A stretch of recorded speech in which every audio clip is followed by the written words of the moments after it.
ஒரு திராவிட இயக்க தலைவர்கிட்ட இருந்து இத மாதிரி கேட்கறதுக்கு எவ்வளவு ஆனந்தமா இருக்கு தெரியுமா? இல்ல என்னையாவது கூப்பிட்டா பேசியிருப்பேன்.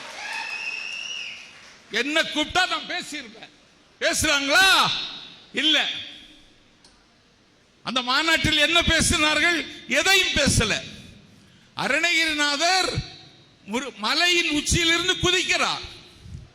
அருணகிரிநாதருடைய வாலிப பருவத்தில் எல்லோரும் இருக்கிற பலவீனம் அவருக்கும் இருந்தது.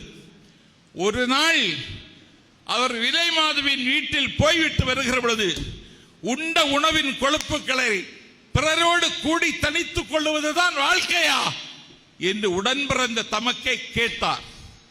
தமக்கையே இப்படி கேட்டுவிட்டாரே என்று மனசு உடைந்து இனி உயிரோடு இருக்கக்கூடாது என்று கருதி மலையின் உச்சியில் இருந்து குதித்தார். முருகன் அவரை காப்பாற்றினான். முருகன் அப்பொழுது RSS கட்டுப்பாட்டில் இல்லை. முருகன் சுதந்திரமாக தெரிந்தான். நீங்க எல் முருகனை சொல்றீங்களா? எல் முருகனை சொல்றீங்களா?